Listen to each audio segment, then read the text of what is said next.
we move from BC to heterojunction technology, and we're happy to have with us Christian Kummes, who is the head of business development Europe at Huasun Energy, the leader and pioneer in heterojunction technology. Christian, you will let us know about how you see the new PV plant designs for future-proof income and an interesting application, vertical PV with HJT. Okay, thank you very much. I think you can hear me. Let me share the screen. Okay, let me share the screen. Now it seems to work. So, Michael, again, thank you very much. Hello, everyone. Today, we want to introduce to you a problem that probably you already know about and a solution that you may not know about. And let's go for it. Before we start, who is Huasun? I think maybe you already know, but the short is that we are the largest manufacturer of heterojunction solar modules and solar cells in the world. We have 20 gigawatt of production capacity. This means 20 gigawatt of wafers, 20 of cells, 20 of modules. And we are making about half of everything that is heterojunction done in the market these days. We are growing quite rapidly and we focus on utility scale. This is done on a roadmap that includes tandem with perovskite in the future. We already have a production line that is being installed this year. And with that production line, we will go commercially, we believe, in a couple of years when the reliability is finally solved. This is done because we have a very, very strong team of technical people who are actually those who started the company and who pull and push from the company to move forward because we are a very strongly technically focused company. And now I want to talk about problems. I'm not in sales, I can talk about problems.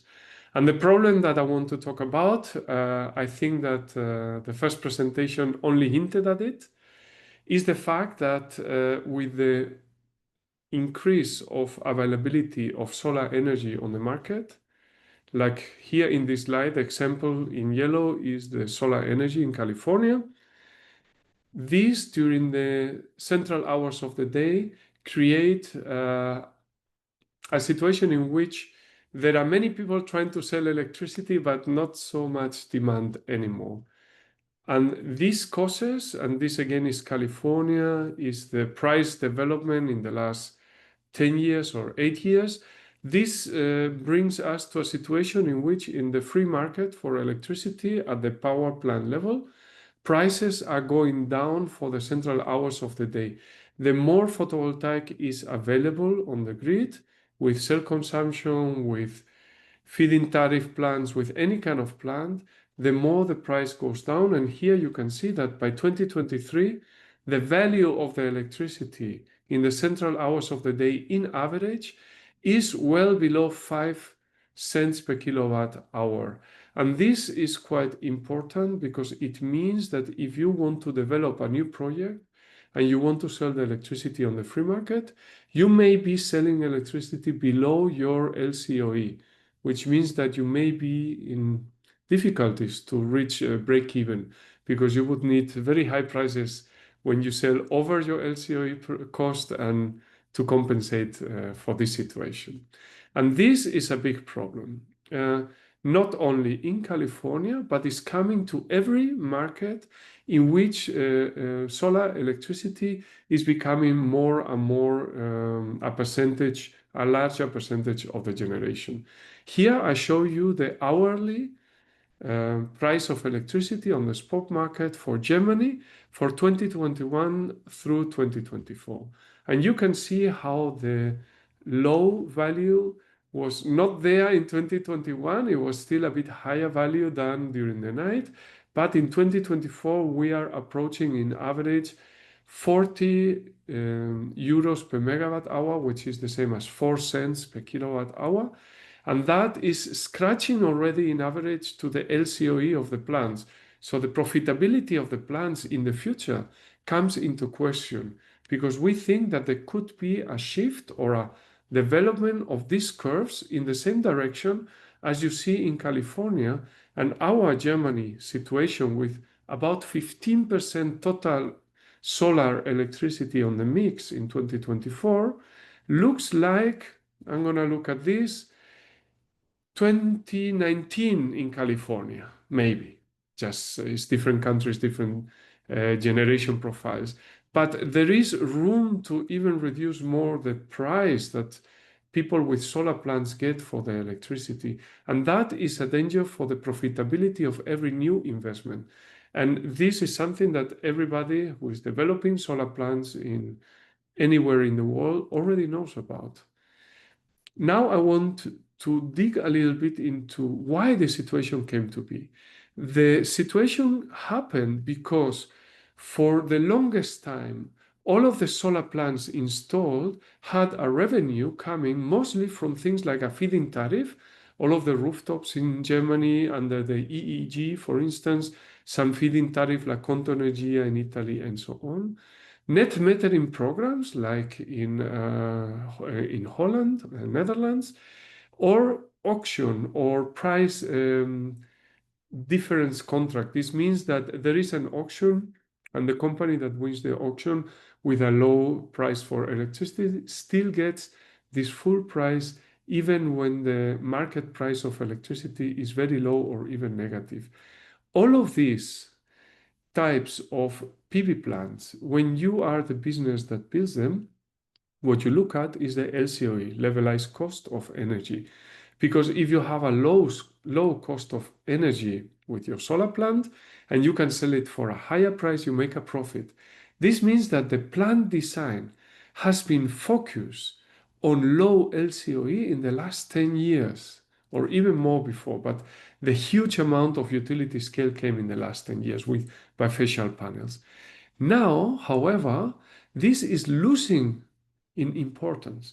Now we look at a situation in which most of the contracting for large plant needs to look at PPA, power purchase agreements, so that the company buys the electricity from you who are selling, making the electricity and selling it, or even you go to merchant, which means that you just sell the electricity in the market to whatever price it is, maybe day ahead or hour ahead, whatever structure of the electricity market is in each country. And those have time of day income. This means that the price that you get as a power plant does not always have the same number. It will depend on when you make the electricity. This is a fundamental shift in business. And now, when you are a company that needs to make a business for maybe 7 years until you break even, and when you start developing a project today, you still have a couple of years until you even have the start of operation, you need to look not only at the technical risks that are typical in the development, like what is the warranty of the inverter, what is the warranty of the module. No, you need to look at what is the warranty on your business model. What is the warranty that you will have the same revenue streams for those times? And that is quite critical. Please excuse me. If you look at the ways that we had to make money with PV power plants in the past and now, and the mix that is happening, you see that in the past you could say, I have a feed-in tariff, I'm fine. I secure for my project a feed-in tariff. However, don't think that that is without risk. We see in several countries already that when the markets go to negative electricity prices for too long, the governments start to act and they may change the conditions of your feed-in tariff or the conditions of the auction or the net metering that you thought were a safe business model. I know that that's kind of scary, but you need to look at that as a risk for the business. So if you are planning today on an auction that is happening in 6 months, please think about what is the probability of legal risk on your stream of revenue. Just as an example, in Germany, we have something called Solarspitzengesetz or Spitzenstromgesetz. I forgot the exact name. That means that when the electricity price is negative, you don't get money for your solar energy with some conditions, just the summary. Things like that not only may happen, will happen all around the solar markets. If you go into PPAs and merchant, what you have is the risk of the market, that maybe the price of electricity at the central hours of the day will never improve, maybe. We have seen in California that is not really getting any better. So those risks are what is slowing down utility scale in most of the mature markets in the world, such as Spain, Germany, even some parts of the US. And that is what I want to talk about today. So what is the possibility that I'm going to introduce to you? The vertical installation of solar plants. Here we have a comparison of a very standard 2P south-facing, in Germany, if you're in South Africa, it's north-facing, solar plant installed with TOPCon bifacial, very high bifaciality, 80%, everything done perfect, right? You get just shy of 1,200 kilowatt hour per kilowatt peak in the south of Germany. This is for Munich.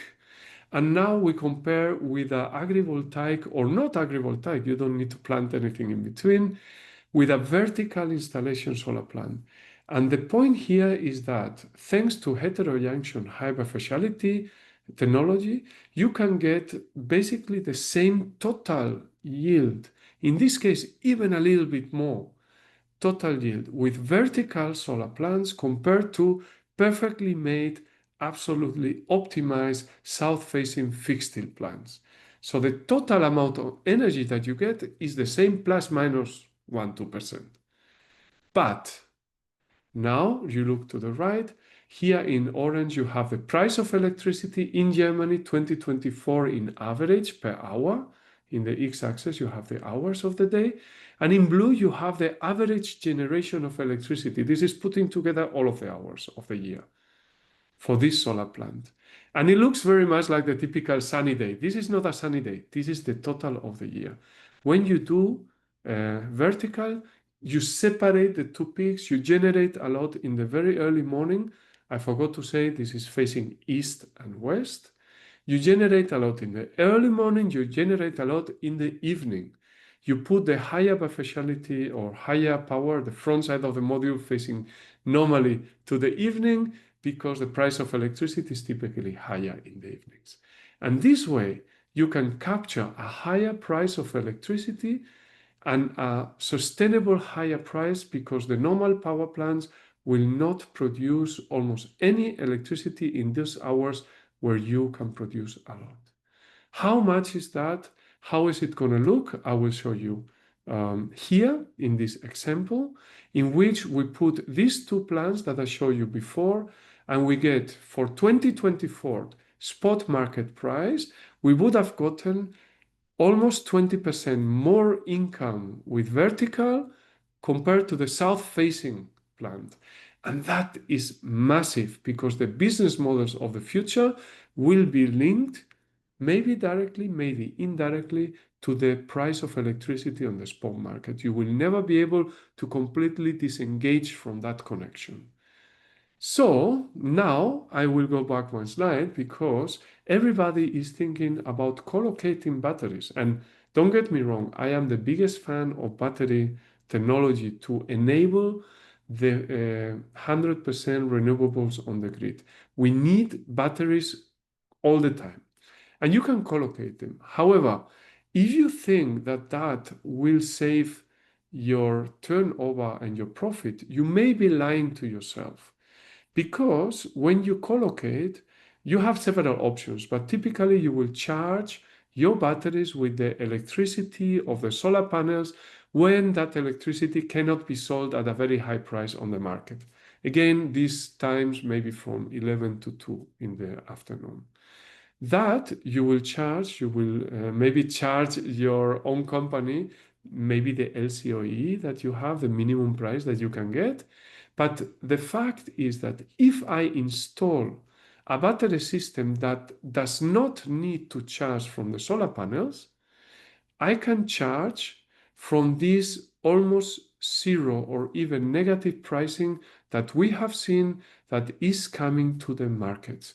As long as the electricity price on the market is higher than the LCOE of the batteries, of course, you will be running these hybrid plants very well.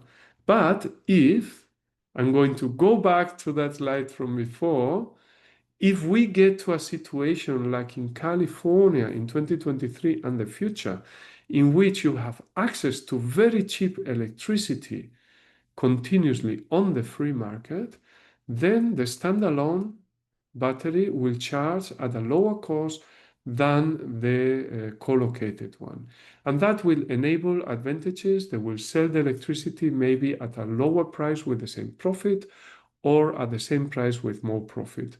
There are other details like ancillary services where you need a full stack of bidirectional access to the grid to charge and discharge from the grid. And there are other complications. I don't want to talk about it. You have other battery people to talk about it. However, my point is, if you install the same topology that you're installing today facing south, you are not really completely doing a future proofing of your business model. You may encounter problems. So, what does this mean? What is the really long-term view? Our simulation goes even further. Just imagine that now we are not only discussing fixed it, we're discussing trackers. And now imagine the really long term that maybe we get no money at all for electricity during the central hours of the day. This is the graphic here on the right. And now this graphic is comparing, in blue is a tracker system, not our vertical. Our vertical is the orange one. So when you compare that, when you don't have any income in the central hours of the day, vertical will give you almost the same amount of kilowatt hours in total, but still, I took the 2024 prices for electricity for this beginning and end of the day, you still get more income than trackers. And the thinking is, with vertical versus horizontal, you generate the same amount of energy, but in better hours of the day. This means you can still install a battery there to capture the energy of the middle of the day, but your battery, probably you need a smaller battery for the same business model. And compared to trackers, you generate, in this case, almost the same income, but with a fixed system that has a much lower OPEX and a much lower CAPEX. This means it costs less to install and it costs less to maintain. And that is the advantage that we believe for the long term is bringing vertical photovoltaic into the spotlight to be a very future-proof PV plant topology. Why we are doing this as Huasun? We're doing this because we have heterojunction, and heterojunction is the cell technology with the highest bifaciality. In reality, our PN junction is facing down because the bifaciality originally is more than 100%. Of course, we place the best side facing to the sun. So bifaciality right now in production is over 97% at cell level. And we do very specifically made solar panels with anti-reflection glass on the rear side, with LCF, which means UV down converting films on the rear side as well, not only on the front, and with a special localization of the junction boxes, some other things that we don't have time, in order to get over 95% bifaciality at module level. This is so important because if you compare a high bifaciality TOPCon, 80% bifaciality, with the heterojunction, we get about 10% more yield in vertical installations, and 10% more yield is huge. Not only the 10% yield that you get from the simulation. When our partners next to Sun, who are the most important players in vertical mounting systems in the world, based in Germany, When they actually test it, typically they come back to us and say, look, we have 15, 17% difference in yield, not 10%. The simulation must be off. We think that the main reason why this is off is because the solar modules don't only have high bifaciality, they are designed to work well in vertical mode. This means the frame doesn't shade the edges of the module, the junction boxes don't cause any problem. And when they make a thermal image of the solar module in vertical working, and you have here the comparison, these vertical modules, they look fine to me. But when you do the check of thermal cameras, you see that they have some hot cells. This is probably not a problem for reliability, but definitely it's going to reduce the performance quite a lot. And when you get a module that is done for this purpose, that has been researched for this, then you get a much better result. And that is where we enter the market. That is why we're here, because we manufacture the solar modules that are made for vertical. What are these? We have a product line that is for horizontally, vertically, but in landscape installed modules where the junction boxes do not at all shade anything. These, because of the configuration, have a slightly lower efficiency because, well, the long side is now has a part without cells. And we have the versions that look more like the modules that you typically see, where the junction boxes are in the middle, but still all of the high bifaciality measures are taken, and this can be installed in portrait configuration, and the efficiency is a bit higher. The total efficiency is lower than in our normal modules for utility scale because all of the measures we make to increase bifaciality have some impact in the nominal power. So the nominal power is a bit lower than the same module made for, let's say, normal plants, but the bifaciality is higher. We have to go into that kind of compromise to get the best yield. So, in total, the energy markets are ready for vertical PV because that generates electricity where it has a higher price. Our product, Kunlun, is optimized because it's not the first generation. We have experience with this type of vertical photovoltaic for years already now. And if you want to do vertical, you definitely need to get high bifaciality. You definitely need to look into the solar modules that we manufacture. That's why we're here today. Thank you very much. Thanks, Christian. Very interesting. So how big is this field of vertical modules? I always found it very interesting, and you see these sometimes pictures, but how big is that segment, and in which markets you already see it? So that's a good question. Originally, let's say some years ago, this market segment grew as a niche segment because people wanted to do agrivoltaics. And you can do agrivoltaics in several ways. There are 3 or 4 main ways. I didn't want to talk about that part today specifically. It's a big topic because you can open the use of land that otherwise you could not use, right? So that was the niche. It is just that the markets are moving so rapidly into very low price of electricity during the central hours of the day that the niche is changing into a segment. Personally, if I was in any market like Italy, Spain, or Germany that has a high amount of photovoltaic already in solar plants, I would not install otherwise my big solar plant. The same as in 2017, I was visiting customers and telling them I would not install in solar plants, not bifacial panels, not glass. I'm telling you guys, I would install vertical in solar plants instead of horizontal, I'm going to call it, south facing, just because those who install south, there are still going to be a lot for on consumption, for some feed-in tariff things. There's going to be more and more power available during the central hours of the day from photovoltaic, no matter what we talk about today. This means that the price pressure on those hours is going to get worse and worse. It's going to be, even if we decide to do everything vertical now, if we think about it, it's not going to happen so quickly. So we think that this segment right now is just a niche. We will sell, I don't know, we want to sell this year hundreds of megawatts in Europe. We should pass the gigawatt next year, but this should be, I don't know, at least 20-30% of the market very soon, because I see that the market is asking for this solution for time of day energy production. And I see that batteries only solve half of the problem. So let's see.